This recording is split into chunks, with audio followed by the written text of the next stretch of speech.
semuanya, kami dari kelompok 3 Teori Ekonomi Makro Kelas Manajemen 2021B Universitas Negeri Surabaya dengan dosen pengampu mata kuliah Bapak Eka Hendri Andriansyah, SPD MPD, akan mempresentasikan tentang inflasi dan deflasi. Namun sebelum itu, izinkan saya untuk memperkenalkan anggota kelompok kami terlebih dahulu. Yang pertama, Elizabeth Erina Putri Laskar. Yang kedua, Muti Aturrahmah. 3. Melinda Ekaza Putri. 4. Mustafa Kemal Zaza. 5. Nurul Rizka Febrina. 6. Ahmad Abid An-Nafi. 7. Andre Septian Manik. Di sini kita akan membahas pengertian inflasi, deflasi, dan macamnya. Pengertian inflasi. Inflasi dapat didefinisikan sebagai kecenderungan naiknya harga barang pada umumnya secara terus-menerus akibat ketidakseimbangan antara arus barang dan arus uang.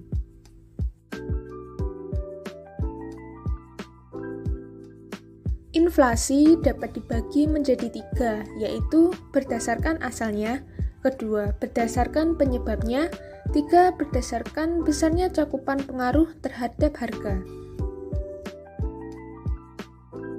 Yang pertama, berdasarkan asalnya. Inflasi berdasarkan asalnya dibagi menjadi 2, yakni inflasi yang berasal dari dalam negeri dan inflasi dari luar negeri.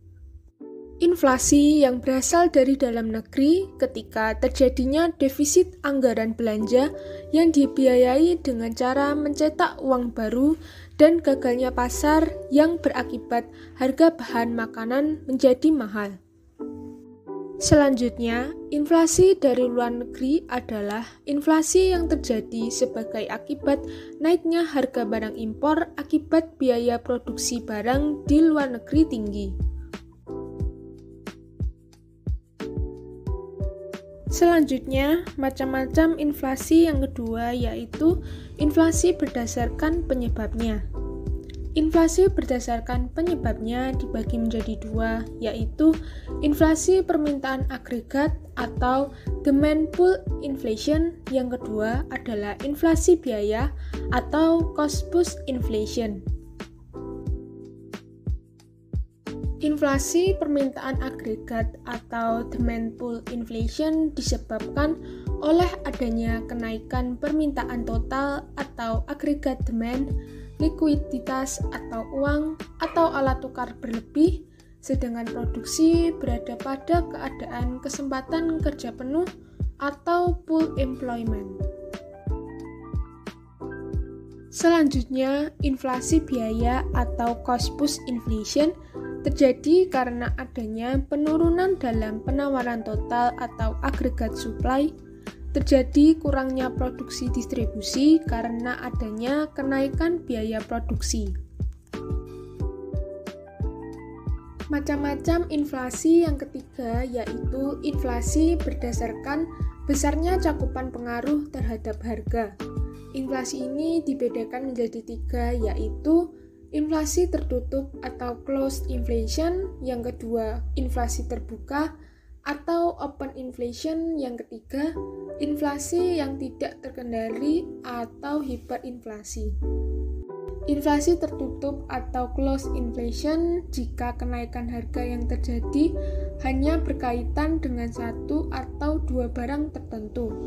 Yang kedua, inflasi terbuka atau open inflation ketika kenaikan harga terjadi pada semua barang secara umum. Yang ketiga, inflasi yang tidak terkendali atau hiperinflasi terjadi apabila serangan inflasi demikian hebatnya, sehingga setiap saat harga-harga terus berubah dan meningkat, sehingga orang tidak dapat menahan uang lebih lama disebabkan nilai uang terus merosot. Secara umum, penyebab inflasi adalah sebagai berikut. Yang pertama, jumlah uang yang beredar terlalu berlebihan sehingga melebihi keuntungan. Yang kedua, tradisi masyarakat bersifat konsumtif yang sering mengimpor barang. Yang ketiga, terjadinya bencana alam. Yang keempat, terjadinya defisit pada APBN. Untuk mengatasinya, yang pertama, melakukan kebijakan moneter seperti menaikkan suku bunga deposito, menjual surat berharga berupa sertifikat Bank Indonesia, atau politik pasar terbuka, dan menaikkan cadangan kas pada bank-bank umum atau cash ratio. Cara mengatasi inflasi yang kedua yaitu melakukan kebijakan fiskal seperti mengurangi pengeluaran pemerintah, menaikkan pajak, dan mengadakan pinjaman pemerintah. Topik pembahasan kita yang selanjutnya yaitu deflasi. Deflasi adalah penurunan harga barang yang terjadi pada suatu periode tertentu dan berlaku untuk waktu yang lama yang diakibatkan oleh rasio uang yang akan dibayar oleh masyarakat sangat rendah. Tidak hanya harga menurun, tetapi juga peristiwa terkait finansial lainnya juga ikut menurun seperti gaji karyawan, biaya produksi, dan daya beli masyarakat. Deflasi terbagi menjadi dua, yaitu deflasi strategis dan deflasi sirkulasi. Deflasi strategis terjadi karena penerapan kebijakan pengontrolan terhadap gejala konsumsi berlebihan guna mengatasi kenaikan harga pasar. Yang kedua, deflasi sirkulasi terjadi karena adanya transisi dari kesuksesan menjadi penurunan. Ini terjadi akibat daya produksi dan konsumsi yang tidak seimbang sehingga menyebabkan harga pasar turun dan mengakibatkan resesi ekonomi. Hal ini juga diakibatkan karena barang yang berlebihan. Deflasi dapat terjadi karena beberapa sebab sebagai berikut. Yang pertama, menurunnya jumlah uang yang beredar pada masyarakat. Sedikitnya jumlah uang yang beredar di masyarakat menjadi penyebab pertama timbulnya deflasi. Yang kedua, permintaan barang menurun. Bahwa kita tahu jika seorang konsumen mempunyai sifat alami yang mudah bosan. Ketika sudah bosan dan tidak tertarik lagi, maka permintaan barang akan mengalami penurunan. Selain itu, konsumen juga lebih tertarik untuk menyimpan uangnya di bank dalam jangka panjang atau untuk menyiapkan masa depan. Maka secara otomatis permintaan barang akan mengalami penurunan yang besar. Yang ketiga, jumlah produksi barang yang sama terlalu banyak. Momen ini terjadi ketika sejumlah perusahaan bersaing dengan memproduksi barang atau menawarkan jasa yang sama. Persaingan membuat setiap perusahaan berlomba-lomba menawarkan harga yang lebih rendah untuk menggait pembeli. Meskipun ini dapat dikatakan sebagai taktik bisnis, tetapi penurunan harga yang terus-menerus kurang baik untuk kondisi perekonomian. Setelah ada penyebab, pasti ada solusinya. Cara untuk mengatasi deflasi ini yang pertama, menurunkan tingkat suku bunga. Salah satu mengatasi cara terjadinya deflasi yaitu dengan menurunkan tingkat suku bunga yang bertujuan untuk menambah uang yang beredar di masyarakat. Dengan cara ini, masyarakat akan mengurungkan niatnya untuk menabung di bank. Masyarakat akan memilih untuk memegang uangnya sendiri. Dengan itu, maka niat atau keinginan untuk masyarakat membeli barang akan meningkat. Cara mengatasi deflasi yang kedua yaitu menerapkan kebijakan moneter. Kebijakan moneter merupakan kebijakan yang dilakukan oleh bank sentral yang bertujuan untuk menambah jumlah uang yang beredar di masyarakat. Yang ketiga, menerapkan kebijakan fiskal. Jika kebijakan moneter dilakukan oleh bank sentral, sedangkan kebijakan fiskal dilakukan oleh pemerintah. Dan cara mengatasi deflasi yang terakhir yaitu menerapkan kebijakan non-moneter. Cara ini sangat efektif dalam mengatasi deflasi karena kebijakan ini terkandung beberapa langkah yang dapat menambah jumlah uang yang ada pada masyarakat. Gambar ini merupakan kurva yang menunjukkan gap inflasi dan deflasi. Pada kasus gap deflasi, tingkat pendapatan full employment dan permintaan agregatif lebih kecil daripada penawaran agregatif. Pada kondisi ini akan terjadi kesenjangan deflasi atau deflation gap sebesar GH. Sebaliknya, apabila tingkat pendapatan full employment dan permintaan agregatif lebih besar daripada penawaran agregatif, maka akan menyebabkan kesenjangan inflasi atau inflationary gap. Rumus kesenjangan inflasi adalah sebagai berikut. S sama dengan Y min C. Dengan keterangan, S sama dengan tabungan, Y sama dengan kapasitas produksi, C sama dengan tingkat konsumsi. Dalam hal ini, sebuah negara bisa dikatakan mengalami kesenjangan inflasi apabila nilai S atau tabungan yang diperoleh lebih kecil dari nilai I, pengeluaran atau biaya investasi. Lalu yang kedua, rumus kesenjangan deflasi atau deflationary gap. Sebenarnya, rumus kesenjangan deflasi sendiri sama dengan rumus kesenjangan inflasi, yang mana rumus kesenjangan deflasi adalah sebagai berikut. S sama dengan Y min C. Dengan keterangan S sama dengan tabungan, Y sama dengan kapasitas produksi, C sama dengan tingkat konsumsi. Bedanya jika nilai S, tabungan yang dihasilkan lebih besar dari nilai I, pengeluaran atau biaya investasi, maka diartikan negara tersebut sedang mengalami kesenjangan deflasi. Baik, saya akan memaparkan contoh soal cara menghitung kesenjangan inflasi atau inflationary gap. Nomor 1, diketahui tingkat perekonomian suatu negara dengan biaya investasi senilai 1000, fungsi konsumsi senilai 500 plus 0,75Y, dan kapasitas produksi senilai 4000. Apakah negara tersebut sedang mengalami kesenjangan deflasi atau inflasi? Diketahui dalam soal yaitu I senilai 1000, C sama dengan 500 plus 0,75Y, dan Y senilai 4000.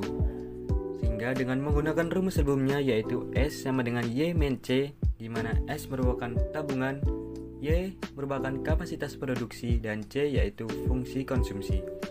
Sehingga nilai-nilai yang diketahui dalam soal kita masukkan ke dalam rumus tersebut. Sehingga S sama dengan Y min dalam kurung 500 plus 0,75Y. Kemudian S sama dengan 4000 min dalam kurung 500 plus 0,75 dalam kurung 4000. Sehingga kita menemukan nilai S yaitu senilai 500. Jadi, karena nilai I lebih dari S, maka perekonomian sedang berada dalam keadaan kesenjangan inflasi atau inflationary gap senilai 500 satuan. Selanjutnya, saya akan memaparkan contoh soal cara menghitung kesenjangan deflasi atau deflationary gap. Nomor 2, diketahui tingkat perekonomian suatu negara dengan biaya investasi senilai 1000, fungsi konsumsi senilai 500 plus 0,75Y, dan kapasitas produksi senilai 7000. Apakah negara tersebut sedang mengalami kesenjangan deflasi atau inflasi? Diketahui dalam soal yaitu I senilai 1000, C senilai 500 plus 0,75Y, dan Y senilai 7000. Sehingga dengan menggunakan rumus sebelumnya yaitu S sama dengan Y min C, di mana S merupakan tabungan, Y merupakan kapasitas produksi, dan C merupakan fungsi konsumsi, sehingga kita akan memasukkan nilai-nilai yang ada diketahui dalam soal ke dalam rumus tersebut, sehingga S sama dengan Y min 500 plus 0,75Y, kemudian S sama dengan 7000 min dalam kurung 500 plus 0,75 dalam kurung 7000, sehingga kita menemukan nilai S yaitu senilai 1250. Karena nilai I lebih kecil dari S, maka perekonomian sedang berada dalam keadaan kesenjangan deflasi atau deflationary gap senilai 250 satuan. Sekian pemaparan materi dari kelompok kami. Apabila ada salah kata, mohon maaf yang sebesar-besarnya. Terima kasih.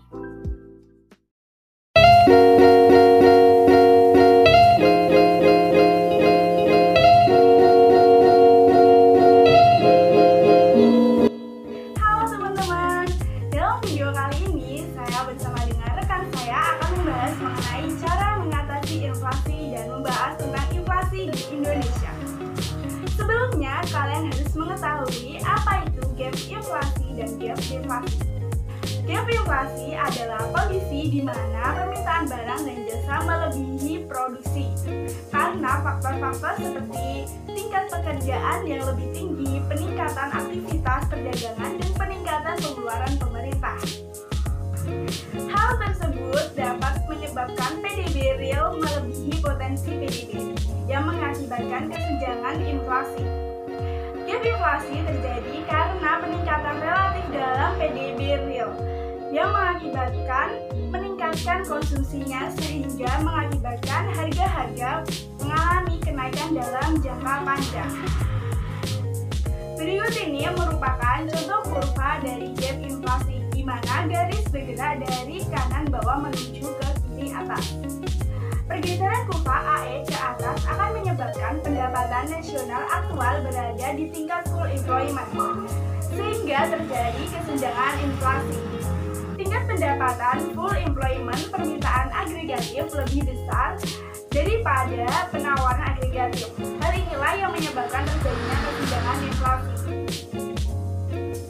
Rumus menghitung PDB real yaitu Y sama dengan C plus I plus K plus NX, di mana Y merupakan PDB real, C merupakan pengeluaran konsumsi, I merupakan investasi, D merupakan pengeluaran pemerintah, dan NX merupakan ekspor bisnis.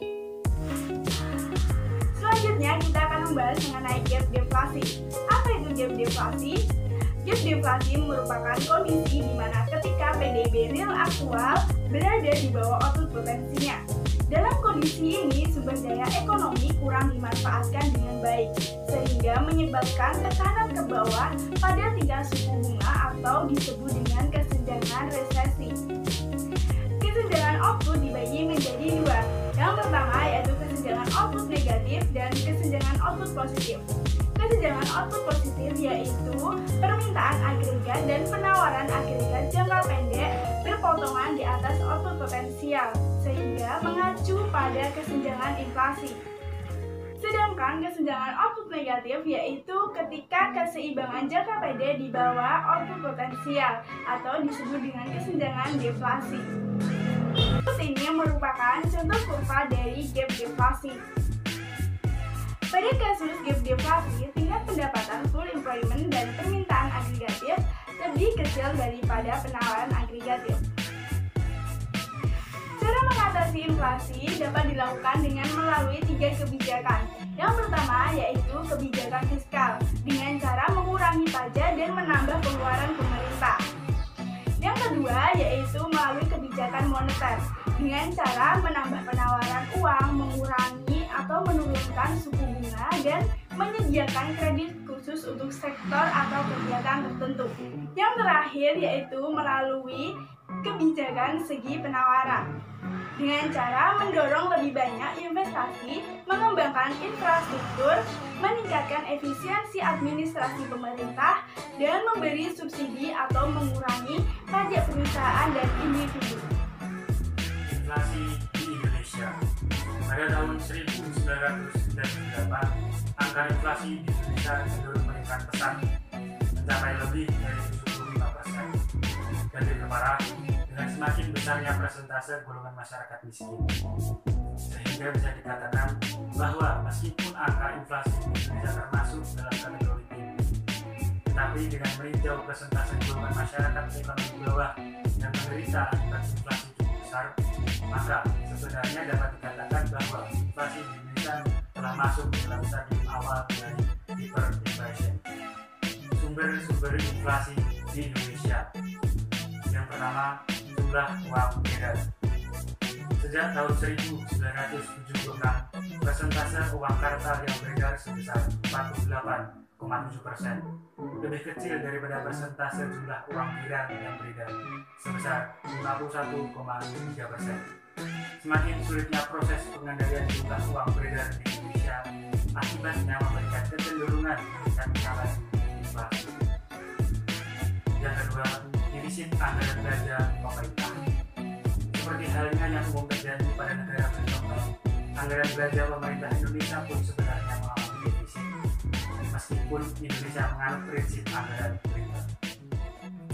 Defisitnya anggaran belanja ini banyak kali disebabkan oleh hal-hal yang menyangkut ketegaran struktural ekonomi Indonesia yang acap kali menimbulkan kesenjangan antara kemauan dan kemampuan untuk membangun. Yang ketiga, faktor-faktor dalam penawaran agregat dan luar negeri. Menurut hasil studi empiris yang pernah dilakukan oleh Sri Mulyani Indrawati pada tahun 1996, selain harga bahan pangan, kontributor inflasi di Indonesia lainnya dari sisi penawaran agregat adalah imported inflation, administered goods, output gap, dan interest rate. Pengendalian inflasi di Indonesia. Yang pertama, meningkatkan suplai bahan pangan. Dapat dilakukan dengan lebih memberikan perhatian pada pembangunan di sektor pertanian, khususnya subsektor pertanian pangan. Yang kedua, mengurangi defisit APBN. Pemerintah harus dapat meningkatkan penerimaan rutinnya, terutama dari sektor pajak, dengan benar dan tepat, karena hal ini juga dapat menekan excess demand. Yang ketiga, meningkatkan cadangan devisa. 1. Perlu memperbaiki posisi neraca perdagangan luar negeri. 2. Diusahakan agar dapat mengurangi ketergantungan industri domestik terhadap barang-barang luar negeri. 3. Mengubah sifat industri yang bersifat subsidi impor kepada yang lebih bersifat promosi ekspor. Dan 4. Membangun industri yang mampu menghasilkan nilai tambah yang tinggi dan memiliki kandungan komponen lokal yang relatif tinggi. Yang keempat, memperbaiki dan meningkatkan kemampuan sisi penawaran agregat. 1. Mengurangi kesenjangan output dengan cara meningkatkan kualitas sumber daya pekerja, modernisasi teknologi produksi, serta pembangunan industri manufaktur nasional agar kinerjanya meningkat. 2. Memperlancar jalur distribusi barang nasional. 3. Menstabilkan tingkat suku bunga dan menyehatkan perbankan nasional. 4. Menciptakan kondisi yang sehat dalam perekonomian. Dan 5. Melakukan program deregulasi dan debirokrasi di sektor real